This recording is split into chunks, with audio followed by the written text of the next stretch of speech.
Alam niyo po, may mga gabi sa buhay natin na hinding-hindi natin malilimutan. Mga gabing sumusugat sa ating puso at sumisira sa ating pagkatao. Para sa akin, ang gabing iyon ay ang gabi bago ang kasal ng aking nag-iisang anak. Hindi ko akalain na sa mismong lugar na pinaghirapan kong bayaran sa harap ng mga kamag-anak at kaibigan na ako mismo ang nag-imbita. Doon ko mararanasan ang pinakamatinding kahihiyan sa buong buhay ko. Ang mga salitang binitiwan ng babaeng pakakasalan ng aking anak, si Isabel, ay parang mga patalim na paulit-ulit na itinarak sa aking dibdib. Nakatayo ako sa isang sulok, tahimik na pinagmamasdan ang kasiyahan nang bigla na lang siyang lumapit. Ang kanyang mga mata, nag-aapoy sa galit. Ang kanyang boses, matinis at puno ng pagkasuklam. "Ba," sabi niya, at idinuro pa ako. "Hindi ka welcome dito." Sandaling tumahimik ang lahat. Ang tugtugan ay huminto. Ang tawanan, nawala. Lahat ng mata nakatutok sa akin. Naramdaman ko ang pag-init ng aking mga pisngi. Pakiramdam ko, bawat isang tao sa silid na iyon ay hinuhusgahan ako. "Umalis ka na," dagdag pa niya. "Sinisira mo ang gabi ko. Umalis ka, umalis." Isang simpleng salita. Ngunit para sa isang ina, para sa akin, ang salitang iyon ay parang isang hatol. Para akong isang kasambahay, isang utusan na nagkamali at kailangang palayasin. Ang hiya, ang kahihiyan, ay parang isang kumot na biglang ibinalot sa akin. Mahigpit, nakakasakal, at ang pinakamasakit sa lahat, ang aking anak, ang aking si Marco, ay nakatayo lang sa di kalayuan. Walang ginawa, walang sinabi. Ni hindi niya ako magawang tingnan, nakayuko lang siya, na para bang ang sahig ang pinaka-interesanteng bagay sa buong mundo. Ang pananahimik niya, iyon ang tunay na pumatay sa akin. Isang malinaw na sampal ng kawalang utang na loob. Sa loob ng maraming taon, ako ang nagsilbing ilaw ng tahanan para kay Marco. Simula nang iwan kami ng kanyang ama, ibinuhos ko ang lahat para sa kanya. Dobleng kayod sa trabaho, tiniis ang pagod at puyat, isinantabi ang sarili kong mga pangarap para lang maibigay sa kanya ang isang magandang kinabukasan. Ako ang nagpaaral sa kanya. Ako ang sumuporta sa bawat desisyon niya. At nang sabihin niyang gusto na niyang pakasalan si Isabel, ano ang ginawa ko? Ibinigay ko ang lahat. Ang buong kasal na ito, ang magarbong lugar, ang libu-libong bulaklak, ang masasarap na pagkain, ang mamahaling wedding gown ni Isabel, lahat ng iyon galing sa aking bulsa. Sa isip ko, ito na ang huling malaking regalong maibibigay ko sa aking anak. Ang sukli sa lahat ng pagmamahal na ibinigay niya sa akin. Pero para sa kanila, para kay Marco at lalo na kay Isabel, ako ay isang anino lang sa sulok. Isang bukas na pitaka na walang nararamdaman, tila ba sa kanilang mga mata. Ang tanging silbi ko ay ang mag-abot ng pera. At ngayong naibigay ko na ang lahat, wala na akong halaga. Isa na lang akong sagabal, walang pakialam. Iyon ang naramdaman ko mula sa kanila. Walang pakialam sa aking sakripisyo. Walang pakialam sa aking nararamdaman. Kaya't sa gabing iyon, habang naglalakad ako palabas ng pinto, habang nararamdaman ko ang mga matang nakasunod sa aking likuran, may isang bagay na nagbago sa loob ko. Ang sakit. Unti-unting napalitan ng galit. Isang galit na hindi ko pa naramdaman kailanman. Pinalayas nila ako. Nadala-dala lang ang aking purse, ang aking maliit na shoulder bag. Pero ang hindi nila alam, ang maliit na purse na iyon ay hindi lang basta pitaka. Naglalaman iyon ng aking trump card. Sa loob ng purse ko ay ang tseke. Ang tseke na nagkakahalagang 3 milyong piso. Ang aking lihim na yaman na akala nila ay kanila na nakalaan para bayaran ang lahat ng balanse para sa kanilang perpektong kasal. Akala nila ako ay isang hamak na inalamang na madaling tapak-tapakan. Akala nila isa lang akong matanda na kayang-kaya nilang paikutin sa kanilang mga palad. Nagkamali sila. Ang kaawa-awang ina na pinalayas nila. Ang lolang inakala nilang mahina. Ako pala ang may hawak ng lahat ng baraha. Ako ang nakapirma sa lahat ng kontrata. Ang pangalan ko, ang pera ko, ang siyang bumubuhay sa buong pangarap nila. At sa isang iglap, napagpasyahan ko, nawawakasan ko na ang pangarap na iyon. Hindi ito tungkol sa simpleng paghihiganti. Hindi po. Ito ay tungkol sa pagbawi. Pagbawi ng aking dangal. Ang dangal na niyurakan nila sa harap ng maraming tao. Gusto nilang maging bida sa isang kwentong engkanto? Sige. Pero sa kwentong ito, ang fairy godmother ay biglang nagising sa katotohanan. At kapag ang fairy godmother ay nagalit, lahat ng karwahe ay bumabalik sa pagiging kalabasa. Bibigyan ko sila ng isang leksyon, isang aral na hindi nila malilimutan habang buhay. Isang kwento na maalala nila hindi bilang kanilang perfect wedding, kundi bilang araw na nalaman nila ang tunay na halaga ng isang ina. Malalaman nila kung ano ang mangyayari kapag tinapakan mo ang isang ina na nagmahal at nagsakripisyo ng buong buo. Hindi na ako mananatiling tahimik. Kung naranasan nyo na pong maramdamang dayuhan sa sarili nyong pamamahay, kung minsan nyo nang naramdaman na kayo ay binaliwala, matapos ibigay ang lahat, paki-like at share po ng video na ito. At mag-iwan po kayo ng komento sa ibaba. Saan po kayo nanonood? Mula ba sa Luzon, Visayas, o Mindanao? O marahil, kasama ko kayo dito sa abroad bilang isang OFW? Kwentuhan niyo po ako. Pakinggan natin ang kwento ng isa't isa dahil sa mga panahong tulad nito, ang ating mga boses, ang ating mga karanasan, ang siyang nagbibigay lakas sa atin. Simulan na natin ang kwento kung paano ko binawi ang lahat. Nakaupo lang ako sa loob ng aking sasakyan sa isang madilim na sulok ng paradahan. Ang makina ay patay. Ang tanging ilaw ay mula sa mga poste sa di kalayuan at ang liwanag mula sa venue na pinanggalingan ko, isang liwanag na para bang nangungutya. Sa loob ng sasakyan, ang tanging maririnig ay ang tibok ng aking puso at ang paulit-ulit na salita sa aking isipan. Umalis ka. Hindi ka welcome dito. Ang mga luhang kanina ko pa pinipigilan ay nagsimula ng bumagsak. Mainit at mapait. Ang bawat patak ay simbolo ng aking kabiguan. Kabiguan bilang isang ina. Bakit? Saan ako nagkulang? Ibinigay ko ang lahat, ang aking oras, ang aking lakas, ang aking ipon.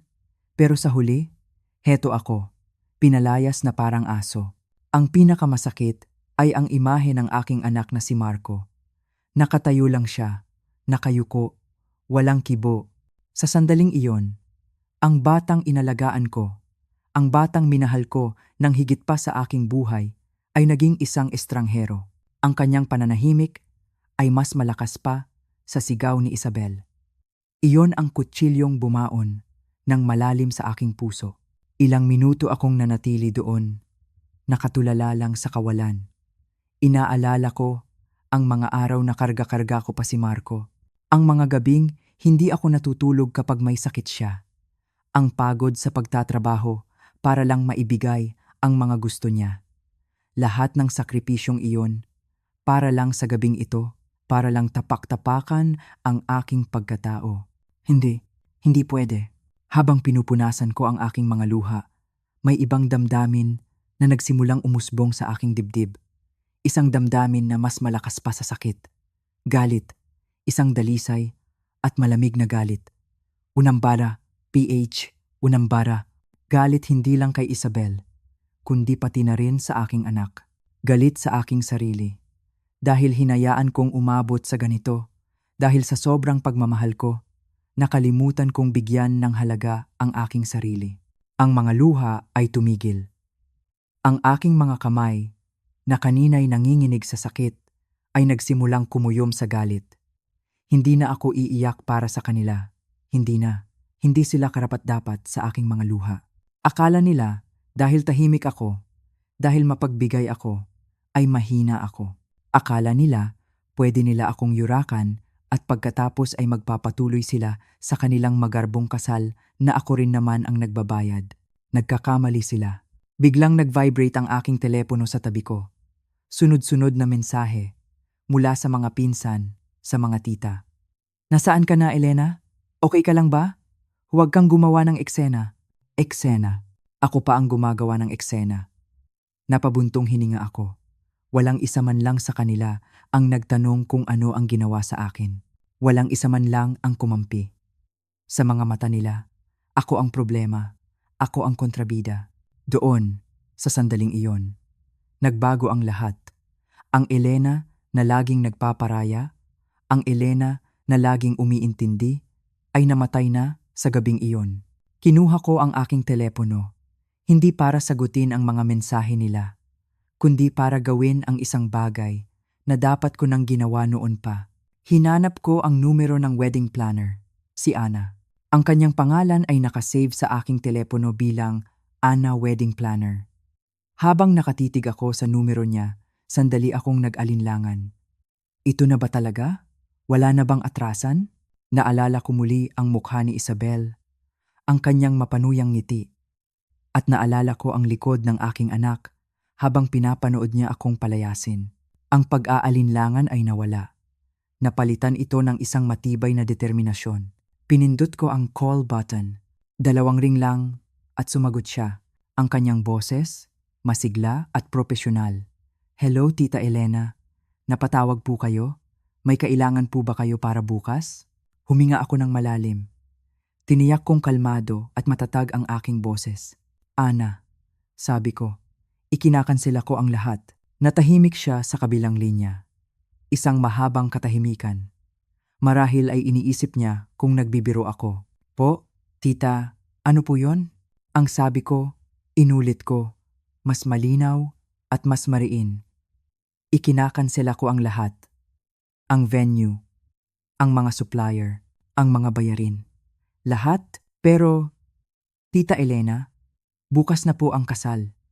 Nakaset na po ang lahat. Yung mga kontrata po, ang mga kontrata ay nakapangalan sa akin, hindi ba? Putol ko sa kanya. Ako ang nagbayad ng down payment.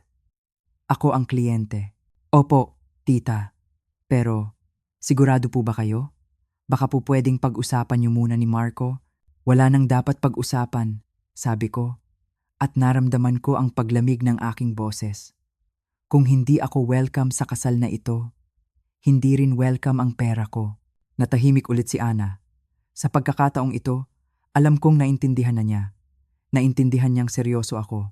Sige po, tita, sabi niya sa wakas. Ang kanyang boses ay maingat na. Kung iyan po ang desisyon niyo, susundin ko po. Ako na po ang bahalang mag-inform sa kanila. Salamat, Ana. Ibinaba ko ang telepono. Habang pinaaandar ko ang makina ng sasakyan at nagsimulang magmaneho palayo, naramdaman ko ang isang kakaibang gaan. Ang bigat sa aking dibdib ay unti-unting nawawala. Ang unang hakbang ay nagawa ko na. Ang unang pisi ay naputol ko na. Ito na ang simula.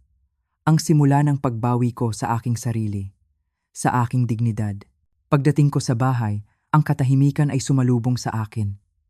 Isang katahimikan na dati nagbibigay sa akin ng lungkot. Pero ngayon, nagbibigay ito ng espasyo para makapag-isip.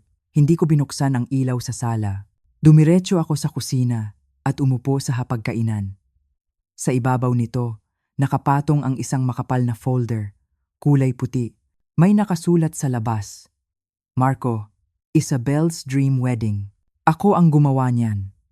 Bawat detalye, bawat resibo, bawat kontrata, maayos na nakaorganisa sa loob. Dati, tuwing titingnan ko ang folder na ito, napapangiti ako. Ito ang simbolo ng aking pagmamahal. Ngayon, ito ay simbolo ng kanilang kasakiman. Binuksan ko ang folder. Ang unang pahina, ang kontrata para sa venue. Isang sikat na garden resort sa Tagaytay. Ang halaga, nakakalula. Pero pinirmahan ko. Dahil iyon ang gusto ni Isabel. Iyon daw ang dream venue niya. Sa ibaba, malinaw na nakasulat ang pangalan ko, Elena Reyes. ang nagbabayad. Sunod, ang caterer. Isang sikat na chef na personal niyang pinili. Ang menu, puro mga pagkaing ni hindi ko alam kung paano bigkasin. Pero pumayag ako dahil sabi ni Marco, minsan lang naman ikasal si Isabelma. Sunod, ang mga bulaklak.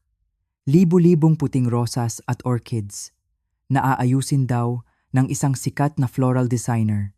Ang presyo, katumbas na ng isang maliit na kotse. Sunod, ang photographer, ang banda, ang wedding gown na galing pa sa isang kilalang designer. Habang binabasa ko ang bawat kontrata, ang galit sa aking dibdib ay lalong tumitindi. Wala silang naging ambag. Wala. Maliban sa mga litrato mula sa Pinterest at sa kanilang walang katapusang listahan ng mga kahilingan. Lahat ng bigat sa akin ipinasan. At ano ang sukli nila? Isang pampublikong pagpapahiya. Kinuha ko ang aking telepono at ang folder. Oras na para tapusin ang lahat ng ito. Una kong tinawagan ang manager ng venue. "Good evening," sabi ng boses sa kabilang linya. "This is the Courtyard Gardens. How may I help you?" "Good evening," sagot ko. Ang aking boses ay kalmado ngunit matigas. "Nais ko lang pong i-confirm. Ako po si Elena Reyes. Ako po ang contract holder para sa Reyes Santos wedding bukas." "Ah, yes, Ma'am Elena. Good evening po. Everything is set for tomorrow. We're very excited." "Mabuti," sabi ko. Dahil mayroon akong mahalagang sasabihin. Ikinakansela ko ang event. Effective immediately. Natahimik ang manager. Isang mahabang katahimikan. "Ma'am, I don't understand. Bukas na po ito. May malaki po tayong cancellation fee as per the contract." "Basahin mong mabuti ang kontrata," sabi ko. Ang pasensya ko ay unti-unti nang nauubos. Nakalagay diyan na ang kliyente ay may karapatang mag-cancel. At dahil ako ang nagbayad ng buong reservation fee, hindi niyo pwedeng i-apply ang cancellation fee. Ang deposit ay forfeited. Iyon lang. Narinig ko ang pagkaluskos ng mga papel sa kabilang linya. Alam kong binabasa niya ang kontrata. Pagkatapos ng ilang sandali, sumagot siya. Ang kanyang boses ay iba na. Mas formal, mas maingat. "Understood, ma'am. We will process the termination." "Salamat." Ibinaba ko ang tawag. Isa na ang natapos. Sunod, ang florist. Halos pareho lang ang naging usapan. Gulat, pag-aalinlangan. At sa huli, pagsunod. Dahil ang pangalan ko ang nasa kontrata, ang pera ko ang nagpapatakbo sa lahat. Sunod, ang caterer. "Pero ma'am, nabili na po namin ang mga ingredients. Ang mga lobster, ang steak, that's your business risk." Sagot ko ng walang emosyon. "The contract is cancelled." Sunod, ang photographer, ang banda, ang taga-ayos ng buhok at makeup. Sa bawat tawag na ginagawa ko, nararamdaman ko ang pagbabalik ng aking lakas. Ang bawat cancel ay isang hakbang palayo sa pagiging biktima. Ang bawat termination ay isang pagbawi sa aking kapangyarihan. Hindi lang nila gusto ang suporta ko. Inasahan nila ito. Inabuso nila ito. Ang kasal na ito ay hindi para sa kanila. Ito ay naging isang proyekto ko. Isang regalong ako ang naghirap. Ako ang nag-isip. Ako ang nagbayad. At kung ang may-ari ng regalo ay pinalayas, dapat lang nabawiin niya ang kanyang regalo. Ang huli kong tinawagan ay ang nagrenta ng bridal car. Isang vintage na Rolls-Royce na pinangarap ni Isabel. Nang matapos ang huling tawag, ibinaba ko ang telepono sa mesa. Isang maliit at malamig na ngiti ang gumuhit sa aking mga labi. Bukas, gigising sila sa pag-aakalang papasok sila sa kanilang fairy tale.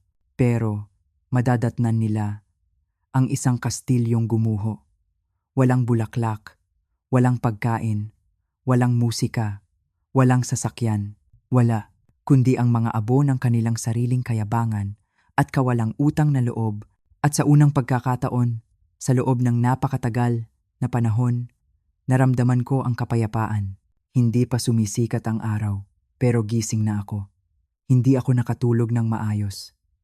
Ang bawat ingay sa labas ay nagpapakaba sa akin. Alam kong darating siya. Alam kong susugurin niya ako. At hindi nga ako nagkamali. Bago mag-alas 9 ng umaga, isang malakas na katok ang yumanig sa aking pinto. Hindi ito isang ordinaryong katok. Ito ay isang galit na pagkatok. Ma, buksan mo to. Mag-usap tayo. Ang boses ni Marco. Puno ng galit. Puno ng pag-aakusa. Hindi ako kumilos. Hinayaan ko siyang maghintay. Hayaan siyang makaramdam ng kahit kaunting pagkabalisa. Ma, alam kong nandyan ka lang. Huwag mo akong paghintayin dito buong araw. Huminga ako ng malalim. Pinatatag ko ang aking sarili. Hindi ako pwedeng magpakita ng kahinaan. Hindi ngayon. Dahan-dahan akong lumakad papunta sa pinto. Inikot ko ang seradura at binuksan ito. Nang bahagya, ang mukha ni Marco ay namumula sa galit. Ang kanyang buhok ay magulo, na para bang hindi rin siya nakatulog. Ang kanyang mga mata na dati puno ng pagmamahal para sa akin, ngayon ay puno ng pagkamuhi. Pumasok siya sa loob nang hindi ko man lang inaanyayahan. Dala-dala niya ang isang bagyo ng galit sa loob ng aking pamamahay. Anong ginawa mo, ma? Sigaw niya. Ang kanyang boses ay umaalingaw-ngaw sa sala. Sinira mo ang lahat. Sinira mo ang pinakamahalagang araw sa buhay namin. Ibaba mo ang boses mo, sabi ko. Ang aking tinig ay kalmado ngunit may diin. Nasa bahay kita. Pero hindi siya nakinig. Naglakad siya pabalik-balik sa sala na parang isang hayop na nakakulong sa hawla. Wala na ang mga supplier, ma. Tinawagan kami ng venue. May iba na daw silang kliyente. Hindi kami sinasagot ng florist. Naiintindihan mo ba ang ginawa mo? Oo, sagot ko. Tinitingnan siya ng diretso sa mata. Naiintindihan ko. Tinigil ko na ang pagpondo sa sarili kong kahihiyan. Nanlaki ang kanyang mga mata. Hindi makapaniwala sa narinig. Kahihiyan? Ma, nag-aalala lang si Isabel. Stress lang siya dahil sa kasal. Hindi niya sinasadya ang mga sinabi niya. Hindi sinasadya? Napataas ang boses ko. Marco, ipinahiya niya ako sa harap ng 50 tao. Pinalayas niya ako. At ikaw, wala kang ginawa. Sinusubukan ko lang na huwag nang palakihin ang gulo. Hindi, Marco, giit ko. Ang bawat salita ay may bigat. Ang totoo, wala kang ginawa dahil mas pinili mo siya. Mas pinili mo ang kapayapaan niya kaysa sa dignidad ng sarili mong ina. Tumayo ka lang doon na parang estranghero. Tumigil siya sa paglalakad. Tumingin siya sa akin.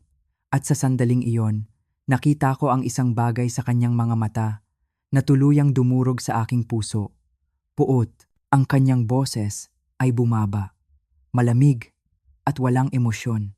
Kaya pala iniwan ka ni Papa, sabi niya. Isang salita. 2 salita. 3. 4. 4 na salitang parang isang malakas na sampal sa aking mukha. Ang hangin ay tila nawala sa aking mga baga. Ganyan ka kasi, patuloy niya. Laging gustong magkontrol, laging makasarili, laging ikaw ang bida. Ngayon, naiintindihan ko na siya. Naiintindihan ko na kung bakit siya umalis. Sa loob ng maraming taon, iyon ang aking pinakamalaking takot. Na balang araw, isusumbat sa akin ng aking anak ang pag-alis ng kanyang ama. At ngayon, narito na. Ginamit niya ang pinakamalalim kong sugat bilang sandata laban sa akin. Imbis na umiyak, imbis na masaktan, isang kakaibang tapang ang bumalot sa akin. Makasarili, ulit ko. Ang aking boses ay nanginginig sa pinaghalong sakit at galit. Ako, makasarili? Marco, may ideya ka ba sa lahat ng isinakripisyo ko para sa'yo? Ang mga gabing nagtrabaho ako ng overtime para lang may pambayad tayo sa upa? Ang mga pangarap ko na isinantabi ko para lang mapag-aral ka sa magandang eskwelahan? Ang buong buhay ko, ibinigay ko sa'yo. Bahagya siyang napaatras. Pero ang kanyang mukha ay nanatiling matigas. Doon ko na naintindihan. Wala na. Tapos na. Ang Marco na pinalaki ko ay wala na. Ang nasa harap ko ay isang lalaking binulag ng isang babae. Isang lalaking kinalimutan na kung sino ang tunay na nagmahal sa kanya. Pinili mo na siya, sabi ko. Ang aking boses ay mahina na ngunit puno ng katapusan. Kaya hayaan mong siya ang magbayad para sa kasal na gusto niya. Tiningnan niya ako. Ang kanyang bibig ay bahagyang nakabuka na para bang may gusto siyang sabihin pero walang salitang lumabas. Marahil, kahit siya ay alam na wala nang natitirang masasabi pa. Lumakad ako papunta sa pinto at binuksan ito ng maluwag. Isang malinaw na senyales. Umalis ka na, sabi ko. Sandali siyang nag-atubili. May nakita akong bahid ng pagsisisi o baka guni-guni ko lang. Pagkatapos, naglakad siya palabas at isinara ang pinto ng napakalakas. Ang buong bahay ay yumanig. Napaupo ako sa sofa. Ang aking mga kamay ay nanginginig. Sa unang pagkakataon, natanggap ko na. Ang anak ko ay naging isang lalaking hindi ko nakilala. At ang pag-ibig ko ay hindi na sapat para ibalik siya. Matapos ang pag-alis ni Marco, ang bahay ay muling binalot ng katahimikan. Pero hindi ito ang kapayapaan na naramdaman ko kagabi. Ito ay isang mabigat at nakabibinging katahimikan. Ang mga salita ni Marco ay paulit-ulit na umalingaw-ngaw sa aking isipan. Kaya pala iniwan ka ni Papa, para akong sinaksak ng paulit-ulit. Ang sugat na akala ko ay matagal nang naghilom ay muling binuksan ng sarili kong anak. Hindi nagtagal, ang katahimikan ay binasag ng pagring ng telepono. Sa una, ayaw ko sanang sagutin. Pero nang makita ko kung sino ang tumatawag, ang hipag ko, si Tess. Napilitan akong sagutin. Elena, sabi niya sa kabilang linya. Ang kanyang boses ay maingat at puno ng pag-aalala. Kausap ko lang si Marco. Umiiyak ang bata. Sirang-sira daw ang puso. Ano ba talaga ang nangyari? Kailangan mong ayusin to. Ayusin to. 2 salitang napakadaling sabihin para sa isang taong wala sa posisyon ko. Tess, sabi ko, pinipilit na maging kalmado. Wala na akong aayusin. Sila ang sumira nito. Pero kasal nila yon, Elena. Minsan lang sa buhay ng isang tao. Oo, nagkamali sila. Bata pa. Pero hindi naman siguro sapat na dahilan yun para kanselahin ang buong kasal. Ayaw mo namang pagsisihan ito sa huli, di ba? Naramdaman ko ang pag-init ng aking ulo. Bata pa? Si Marco ay 30 anyos na. Hindi na siya bata. Tess, pinalayas nila ako, sabi ko. Ang bawat salita ay mabigat. Sa harap ng lahat, ipinahiya nila ako. Narinig ko siyang bumuntong hininga sa kabilang linya. Alam mo naman, Elena, matapang ka. Malakas ang personalidad mo. Baka natakot lang si Isabel sa'yo. Baka na-intimidate siya. Hindi ako makapaniwala sa narinig ko.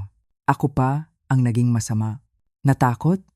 Tess, binayaran ko ang buong kasal nila, mula sa sapatos hanggang sa honeymoon. Anong dapat niyang ikatakot?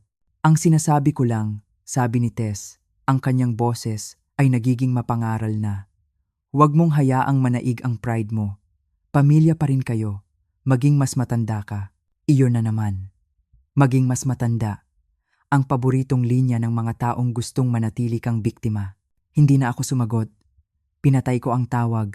Pero ang panggigipit ay hindi doon natapos. 5 minuto pa lang ang nakalipas. Tumunog ulit ang telepono. Isang numero na hindi nakasave sa aking contacts. Pero kilalang kilala ko. Nanigas ang aking buong katawan. Matapos ang halos 10 taon, tumawag siya. Ang aking dating asawa, ang ama ni Marco, si Ricardo, nanginginig kong sinagot ang tawag. Elena, ang boses niya. Walang pinagbago, malamig pa rin, may awtoridad. Ricardo, sagot ko. Sinisikap na itago ang panginginig ng aking boses. Tumawag sa akin si Marco, sabi niya. Walang paligoy-ligoy. Umiiyak. Hindi ko alam kung ano ang nangyari diyan sa rehearsal ninyo. Pero itong pagkansela mo sa lahat, sobra na. Sobra na. Hindi ko na napigilan ang sarili ko. Sobra na? Sigaw ko. Ricardo, nasaan ka noong ipinahiya ako ng magiging asawa niya sa harap ng lahat? Nasaan ka noong ang sarili nating anak ay tumayo lang doon na parang duwag at hindi man lang ako na ipagtanggol? Ngayon ka lang tatawag pagkatapos ng 10 taon para sabihing ako ang sobra? Huwag mong haluan ng lumang isyu ang usapan, sagot niya, matalas at walang pasensya. Hindi ito ang oras para diyan. Hayaan mo na sila. Sa araw nila, hayaan mo nang matuloy ang kasal. Maging mas matanda ka. Napahagulgol ako. Hindi sa sakit, kundi sa tindi ng kabiguan. Kahit siya, kahit ang lalaking nang iwan sa amin, pareho lang ang sinasabi. Iyan na naman, sabi ko. Ang aking boses ay basag na, maging mas matanda. Iyan ang code word para sa magbayad ka na lang at manahimik.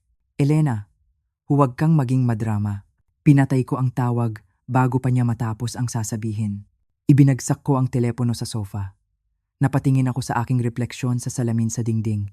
Isang babaeng pagod. Isang babaeng mag-isa. Noon ko naintindihan. Para sa kanila, sa pamilya ko, sa dating asawa ko, hindi ako isang tao na may damdamin. Ako ay isang solusyon. Isang bangko, isang wallet na may pulso. Ang aking papel sa pamilyang ito ay ang magbigay, magparaya, at manahimik. At sa sandaling tumanggi akong gampanan ang papel na iyon, ako na ang masama. Ako na ang problema. Pero ang realisasyong iyon, hindi ako winasak. Sa halip, ito ang nagpatibay sa akin. Tapos na. Tapos na ang pagiging martir. Tapos na ang pagiging biktima. Akala nila, mahina ako dahil nagmamahal ako. Pero malalaman nila na ang pagmamahal ay may hangganan. At ang isang inang nasaktan ay mas matibay pa sa bakal. Kinabukasan, alam kong hindi ko na kayang harapin ang lahat ng ito ng mag-isa. Ang mga tawag mula sa pamilya, ang mga masasakit na salita ni Marco, pakiramdam ko ay unti-unti akong nilulunod. Kailangan ko ng kakampi. Isang taong hindi huhusgahan ang aking desisyon, kundi tutulungan akong panindigan ito.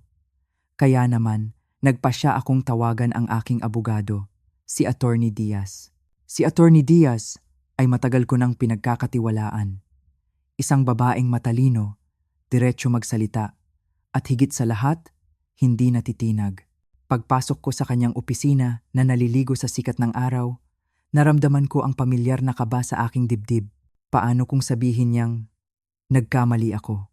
Paano kung payuhan niya akong makipag-ayos na lang? Elena, bati niya. Ang kanyang boses ay kalmado ngunit may bahid ng pag-aalala. Maupo ka, mukha kang pagod. Sabihin mo sa akin ang lahat. At iyon nga ang ginawa ko. Inilahad ko ang lahat. Mula sa simula, ang pagpaplano ng kasal kung saan ako ang gumastos sa lahat. Ang gabi ng rehearsal dinner, ang pagpapahiyang ginawa ni Isabel, ang pananahimik ni Marco, at ang aking desisyon na kanselahin ang bawat isang kontrata. Habang nagsasalita ako, nakikinig lang si Attorney Diaz. Ang kanyang mukha ay hindi nagpapakita ng anumang emosyon, ngunit ang kanyang mga mata ay matamang nakatutok sa akin. Nang matapos akong magsalita, sumandal siya sa kanyang upuan. Tiningnan niya ako ng diretso sa mata. Elena, sabi niya, ang kanyang boses ay matatag at malinaw. Gusto kong malaman mo ito. Wala kang ginawang mali. Sa mata ng batas, wala kang nilabag. Para akong nabunutan ng tinik sa dibdib. Bawat kontrata ay nakapangalan sa iyo, patuloy niya. Bawat bayad ay galing sa iyong bank account. Ikaw ang kliyente. Kung gusto nilang ituloy ang kasal na iyon, kailangan nilang bayaran ito mula sa sarili nilang bulsa. Ganoon kasimple. Pero, paano kung idemanda nila ako? Tanong ko. Ang aking boses ay bahagyang nanginginig. Isang maliit na ngiti ang sumilay sa labi ni Attorney Diaz. Idemanda ka? Para saan? Para sa pagbawi ng isang regalong hindi pa naman ganap na naibibigay? Elena, wala silang habol sa iyo.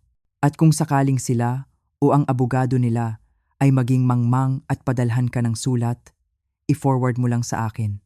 Ako na ang bahala. Habang pinoproseso ko ang kanyang mga sinabi, isang kakatok sa pinto ang bumasag sa aming pag-uusap. Sumilip ang kanyang sekretarya. Sorry po sa abala, attorney. May tumatawag po sa telepono. Urgent daw po. Isang Marco Reyes.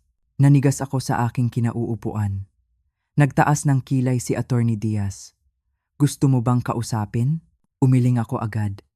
Hindi po, mabilis kong sagot. Ayoko po muna. Good, sabi ni Attorney Diaz. Hayaan mo siyang mag-alala. Masyado ka ng matagal na nag-alala para sa kanya. Sa unang pagkakataon sa loob ng ilang araw, isang kakaibang pakiramdam ang lumukob sa akin. Hindi galit, hindi lungkot, ito ay kapangyarihan. Isang tahimik ngunit matibay na kapangyarihan. Tumango ako.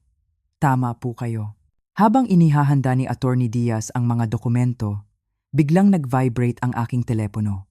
Sunod-sunod, isang notification mula sa Facebook, isang notification mula sa Instagram, mga text mula sa mga kaibigan at kamag-anak na matagal ko nang hindi nakakausap. Bumigat ang aking dibdib.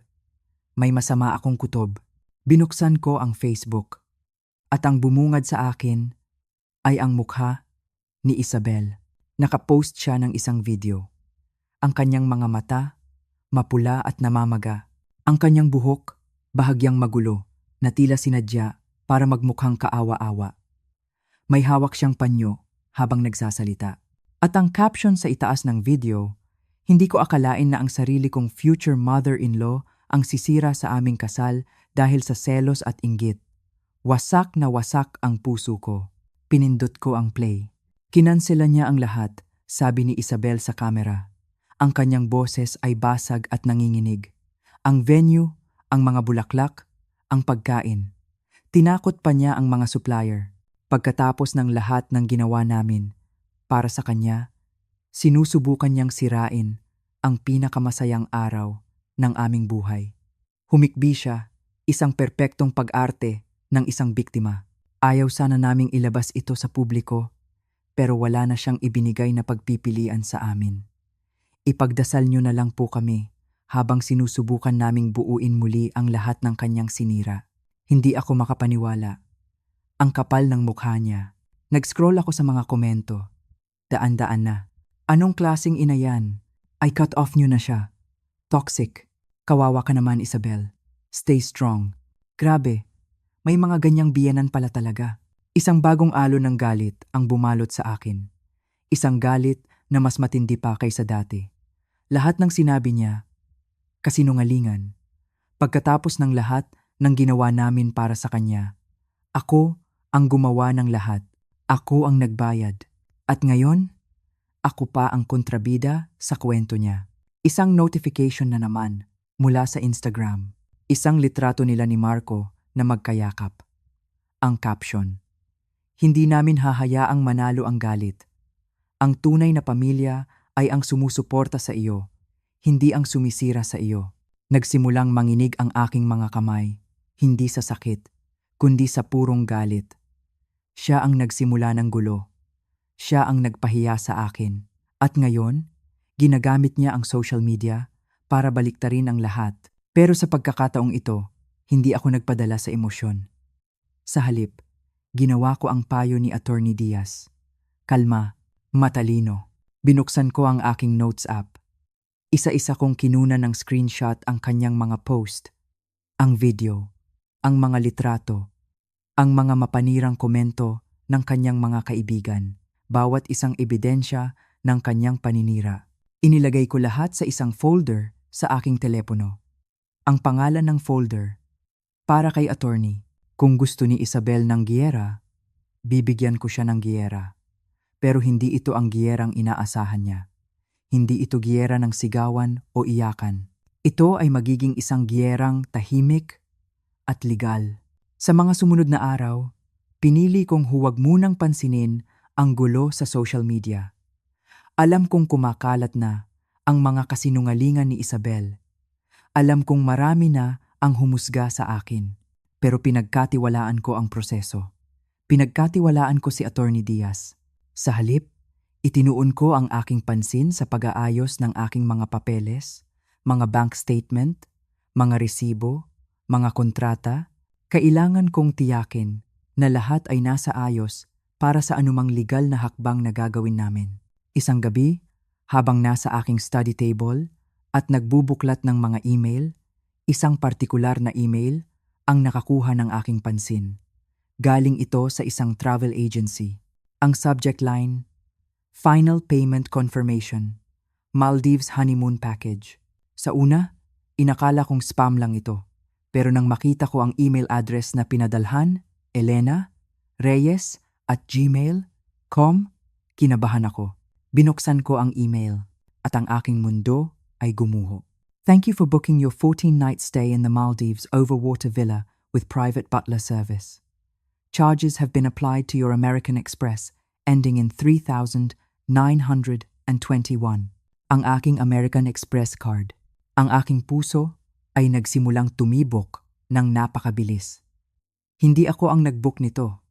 Kailanman ay hindi ko pinangarap magpunta sa Maldives. Nag-scroll ako pababa at doon nakita ko ang pinakamasakit na detalye. Your guests, Marco Reyes and Emma Whitaker, will enjoy unlimited champagne and a private yacht excursion as part of their package. Congratulations! Ang petsa ng booking, 3 linggo na ang nakalipas. 3 linggo. Ibig sabihin, habang abala ako sa pag-aasikaso ng kanilang kasal, habang kausap ko ang caterer at florist, habang naglalabas ako ng daan-daang libong piso para sa kanilang dream wedding, sa likod ko, ginagamit na pala nila ang aking credit card. Nanginginig kong binasa ang halaga. 1,500,000 piso. 1,500,000 para sa isang honeymoon na hindi man lang nila ipinaalam sa akin. Isang honeymoon na ipinapalagay nilang ako ang magbabayad. Ang aking paghinga ay naging mababaw. Pakiramdam ko ay nasusuka ako. Ang panloloko, ang kataksilan ay napakalalim. Hindi pa ako nakakabawi sa aking pagkabigla nang may isa pa akong email na nakita galing sa isang luxury brand. Thank you for your recent purchase. Bridal luggage set. Louis Vuitton. Binuksan ko ang aking online banking app. Ang aking mga kamay ay nanginginig ng husto. Sunod-sunod na transaksyon ang bumungad sa akin. 750,000. Emma's boutique final gown. Payment. 500,000. Private chef deposit Maldives. 200,000. Exclusive spa treatments. Maldives. Lahat sa aking credit card. Lahat nang walang pahintulot ko. Doon ko naintindihan ang lahat. Hindi ito simpleng kawalang utang na loob. Hindi ito simpleng pagiging spoiled. Ito ay isang plano. Isang kalkuladong plano para ubusin ang aking pera.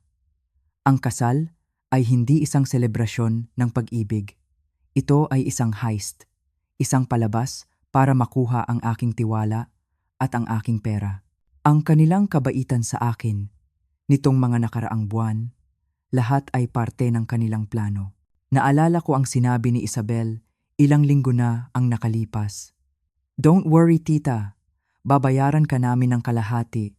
Promise, kapag na-promote na si Marco. Unquote, isang malaking kasinungalingan. Hindi nila kailanman binalak na magbayad. Kahit isang sentimo, ang galit na naramdaman ko noong gabing pinalayas nila ako ay walang-wala kumpara sa galit na nararamdaman ko ngayon. Ito ay isang galit na may kasamang matinding sakit at pagkadismaya. Isinara ko ang laptop ng malakas. Ang tunog ay umalingaw-ngaw sa tahimik na silid. Sumandal ako sa aking upuan. Ang panginginig ng aking mga kamay ay nawala. Ang aking puso, na kanina'y kumakabog, nang mabilis ay kumalma. Napalitan ang lahat ng isang malamig at matigas na desisyon. Wala ng telepono. Wala ng pangalawang pagkakataon. Wala ng pagpaparaya ng isang ina. Ipinakita na nila kung sino talaga sila. Ngayon, oras na para ipakita ko sa kanila kung sino ako.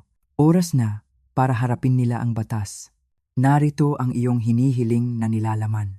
Ito ay isinulat sa wikang Filipino na may tonong nagkukuwento, banayad at akmang-akma para sa mga tagapakinig na may edad 65 pataas. Sinunod ko ang lahat ng iyong mga tagubilin. Walang script format, walang dialogue na Diona, walang Gach Noe, hyphens, para sa diin, at ang istruktura ng pangungusap ay inayos para sa magandang daloy ng AI text-to-speech. Gabi na noon. Tahimik na ang buong paligid. Ang tanging naririnig ko lamang ay ang mahinang huni ng kuliglig sa labas at ang pamilyar na tunog ng orasan sa dingding. Tik, tak, tik, tak. Nakaupo ako sa aking paboritong tumba-tumba. Hawak ang lumang album ng mga litrato. Alam mo ba? Napakasarap balik-balikan ng nakaraan kapag tahimik ang mundo. Binuklat ko ang pahina kung saan naroon ang litrato ni Marco noong sanggol pa siya. Napakalusog niyang bata. Ang tataba ng pisngi, ang liwanag ng kanyang mga mata. Naaalala ko pa ang amoy niya noon, amoy pulbos at gatas. Kay sarap amuyin. Sa litratong ito, buhat-buhat ko siya habang nakangiti ako ng abot tenga. Wala pa akong gatla sa noon-noon.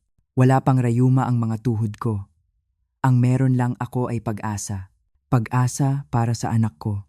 Habang hinahaplos ko ang plastik na takip ng album, biglang umilaw ang telepono ko sa ibabaw ng maliit na mesa.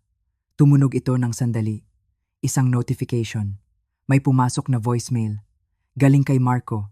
Dati, kapag nakikita ko ang pangalan niya sa telepono ko, tumatalon ang puso ko sa tuwa. Pero ngayon, ngabing ito, iba ang naramdaman ko. Bumilis ang tibok ng puso ko. Pero hindi dahil sa saya, kundi dahil sa kaba. Isang mabigat na kaba na parang babala ng isang masamang panahon. Huminga ako ng malalim. Kinuha ko ang telepono. Pinindot ko ang play. Inaasahan ko na sisigaw siya. Inaasahan ko na maririnig ko ang galit na boses na narinig ko noong nakaraan. Pero hindi. Mali ako. Ang boses na narinig ko ay hindi sumisigaw. Ito ay mababa, malamig, kalmado, at iyon ang mas nakakatakot. Iyon ang mas masakit. Ang sabi niya sa mensahe, narinig daw niya ang kwento ni Isabel. Naniniwala siya rito. Inulit niya ang mga paratang na ako raw ay mapanghimasok, na ako raw ay nagmamarunong, na ako raw ay walang ibang ginawa kundi sirain ang pamilya nila. Tahimik lang akong nakinig. Sanay na naman ako sa mga ganitong salita. Kaya ko pang tiisin ang mga iyon. Kaya ko pang palampasin. Pero sa huling bahagi ng mensahe, bumitaw siya ng mga salitang hindi ko inaasahan. Mga salitang tumagos hanggang sa kaibuturan ng aking kaluluwa. Sinabi niya, at tandang-tanda ko ang bawat kataga. Sinabi niya, ngayon, naiintindihan ko na, Ma, naiintindihan ko na kung bakit ka iniwan ni Papa noon. Siguro nga ikaw talaga ang may problema. Ikaw ang dahilan kung bakit hindi siya nagtagal sa piling mo. Pagkatapos noon, namatay ang boses. Tapos na ang mensahe. Nanatili akong nakaupo. Walang gumagalaw sa akin. Para akong nabuhusan ng nagyayelong tubig. Ang pag-alis ng asawa ko, ang ama niya. Iyon ang pinakamalalim na sugat sa buhay ko. Ilang dekada ko itong itinago. Ilang dekada kong binuo ang sarili ko mula sa pagkawasak na iyon. Nagpakatatag ako. Nagtrabaho ako ng doble kayod.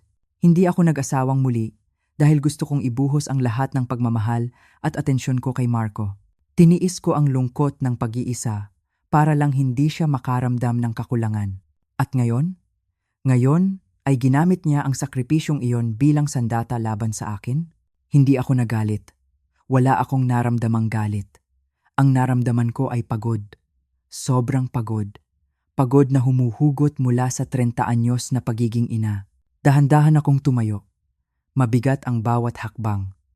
Naglakad ako papunta sa maliit na altar sa sulok ng aking kwarto. Nandoon ang imahe ng Birhen at ng Santo Niño. Nagsindi ako ng isang maliit na kandila. Pinanood ko ang apoy na sumasayaw. Maliit lang ang liwanag, pero sapat na ito para tabuyan ang dilim sa paligid ko. Lumuhod ako. Ipinikit ko ang aking mga mata. Doon, sa harap ng Diyos, hinayaan kong pumatak ang mga luha ko. Walang hagulgol, walang unggol. Tahimik na pag-iyak lang. Tulad ng isang kandilang nauupos. Narealize ko, hindi na ito tungkol sa pera. Hindi na ito tungkol sa kasal. Tungkol ito sa respeto. Tungkol ito sa pagkatao ko. Ang anak ko, ang batang pinalaki ko sa gatas at dasal, ay naging isang estranghero na kayang durugin ang puso ko nang walang pag-aalinlangan. Kinuha ko muli ang telepono ko. Tinitigan ko ang screen. Nakalagay doon, voice message from Marco. Dati, iisipin ko pa kung paano ko siya sasagutin. Iisipin ko pa kung paano ko ipapaliwanag ang panig ko. Iisipin ko pa kung paano ko siya aaluin. Pero ngayong gabi, tapos na ako. Tapos na ako sa pagpapaliwanag. Tapos na ako sa paghingi ng kapatawaran sa kasalanang hindi ko naman ginawa. Ang tinik na ito. Itong huling tinik na ibinaon niya sa puso ko. Kailangan ko na itong bunutin bago pa ako tuluyang mamatay sa sakit. Huminga ako muli ng malalim. Isang mahabang buntong hininga. Pinindot ko ang options. Pinindot ko ang delete. Are you sure? Tanong ng telepono. Oo. Sigurado ako. Siguradong sigurado. Pinindot ko ang confirm. Nawala ang mensahe. Burado na. Sa sandaling iyon, parang may kung anong bigat ang nawala sa balikat ko. Hindi pa ganap na magaling ang sugat, pero tumigil na ang pagdurugo. Ibinigay ko na siya sa desisyon niya. Pinalaya ko na siya, at higit sa lahat, pinalaya ko na ang sarili ko. Pinunasan ko ang aking mga luha gamit ang laylayan ng aking duster at tumingin ako sa imahe ng birhen at ngumiti ng mapait. Kayo na po ang bahala sa kanya, bulong ko. Pagod na po ako. Magpapahinga na ako. Humiga ako sa aking kama. Niyakap ko ang unan. At sa kauna-unahang pagkakataon sa loob ng mahabang panahon, nakatulog ako ng mahimbing na walang inaalalang responsibilidad para sa iba. Nagising ako kinabukasan na may kakaibang sinag ng araw na tumatama sa aking mukha, Sabado noon. Tiningnan ko ang kalendaryo. Ito ang araw, ito dapat ang araw ng kasal. Kung natuloy ang mga plano, dapat sa mga oras na ito ay nagkakagulo na sa paghahanda. Dapat ay nasa hotel na ako, nakasuot ng damit na hindi ako komportable at nakikipagplastikan sa mga kamag-anak ni Isabel na minamata ako dahil sa luma kong sapatos. Dapat ay naglalabas ako ng daan-daang libong piso para sa pagkain ng mga taong hindi ko naman kilala. Pero heto ako, nakahiga sa sarili kong kama, tahimik, payapa, at ang pitaka ko, ligtas at nasa akin pa rin. Bumangon ako ng may ngiti. Hindi ako nalulungkot. Sa katunayan, pakiramdam ko ay bumata ako ng 10 taon. Sa halip na magmukmok, nagpasya akong lumabas. Pero hindi ako pupunta sa mall. Hindi ako pupunta sa spa para magpamassage na parang mga mayayaman sa teleserye. Mayroon akong mas mahalagang pupuntahan. Isang lugar na matagal ko nang hindi nabibisita ng mag-isa. Nagbihis ako ng simple, isang komportableng blusa at palda. Sumakay ako ng taxi papuntang Baclaran. Alam ko mainit doon. Alam ko siksikan. Pero doon ko gustong pumunta. Pagbaba ko pa lang, sinalubong na ako ng pamilyar na amoy. Ang amoy ng mga bulaklak ng sampagita na itinitinda sa bangketa. Ang amoy ng usok ng mga sasakyan na humahalo sa amoy ng kandila. Ang ingay ng mga tindero na sumisigaw ng, "Suki, bili na kayo." Ito ang tunay na buhay. Ito ang mundo ko. Pumasok ako sa loob ng simbahan. Puno ng tao. Miyerkules man o Sabado, hindi nawawalan ng deboto dito. Iba't ibang mukha. May matatanda, may mga bata, may mga nanay na karga ang kanilang sanggol, may mga taong pagod galing sa trabaho. Lahat sila narito para humiling, magpasalamat o humugot ng lakas. Humanap ako ng pwesto sa isang mahabang bangko. Masikip, pero ayos lang. Ang init ng katawan ng mga katabi ko ay nagpaparamdam sa akin na hindi ako nag-iisa. Tumingala ako sa altar. Napakalaki, napakaganda. Hindi ako nagdasal para parusahan si Marco o si Isabel. Hindi ko hiniling na sana karmahin sila. Hindi na. Wala na iyon sa puso ko. Ang galit ay lason na ikaw lang din ang iinom. Kaya bakit ko pa iinumin? Tumayo ako at pumunta sa lugar kung saan nagsisindi ng mga kandila. Kumuha ako ng 2. Ang unang kandila, kulay pula. Sinindihan ko ito para kay Marco. Lord, bulong ko sa isip ko, kayo na po ang bahala sa anak ko. Gabayan niyo siya. Sana balang araw, maliwanagan ang isip niya. Pero hanggat hindi nangyayari iyon, ipinagkakatiwala ko na siya sa inyo. Itinirik ko ang kandila at pinanood ang liwanag nito. Ito ang simbolo ng pagpapalaya ko sa kanya. Kumuha ako ng pangalawang kandila, Kulay dilaw naman. Ito ay para sa akin. Sinindihan ko ito nang may ngiti. Salamat po, sabi ko. Salamat sa lakas. Salamat sa kapayapaan. Salamat. At hindi niyo ako pinabayaan na malugmok. Bigyan niyo pa po ako ng mahabang buhay para ma-enjoy ko naman ang sarili ko. Habang nakatayo ako doon, pinapanood ang daan-daang kandila na may kanya-kanyang kwento at panalangin. Naramdaman ko ang tunay na kahulugan ng kalayaan. Wala akong pinost sa Facebook. Wala akong inilagay na may day o status para ipamukha sa kanila na masaya ako. Ang tunay na saya, hindi kailangang ipangalandakan. Ang tunay na kapayapaan, tahimik. Ito ay nasa loob. Ito ay personal. Ito ay sa pagitan ko lang at ng Diyos. Ito ang pinakamagandang desisyon na ginawa ko sa buong buhay ko. Ang piliin ang sarili ko. Paglabas ko ng simbahan, nakaramdam ako ng gutom. Nakita ko ang isang ale na nagtitinda ng bibingka at puto bumbong. Yung bagong luto. Umuusok pa. Amoy na amoy ko ang sunog na dahon ng saging at ang tamis ng niyog. Lumapit ako. Ale, pabili nga po ng isang bibingka. Yung maraming itlog na maalat at keso ha? Sabi ko ng masigla. Sige po, Nay. Espesyal para sa inyo. Sagot ng tindera na nakangiti. Binayaran ko ito gamit ang perang pinaghirapan ko, ang perang hindi napunta sa catering, hindi napunta sa bulaklak na malalanta lang, hindi napunta sa mga taong walang respeto. Humanap ako ng isang bangko sa labas ng simbahan. Binuksan ko ang dahon ng saging. Kinain ko ang bibingka habang pinapanood ang mga taong dumadaan. Ang sarap, napakasarap, lasang tagumpay, lasang kalayaan. Sa simpleng sandaling iyon, habang ninunguya ko ang malambot na kakanin at dinadama ang hangin sa aking mukha, na-realize ko na buo pa rin ako. Ako pa rin ito, at mayroon pa akong magandang buhay na naghihintay sa akin. Tapos na ang bagyo. Sumikat na muli ang araw, at handa na akong magsimulang muli. Ilang araw ang lumipas matapos ang aking pag-iisa sa spa.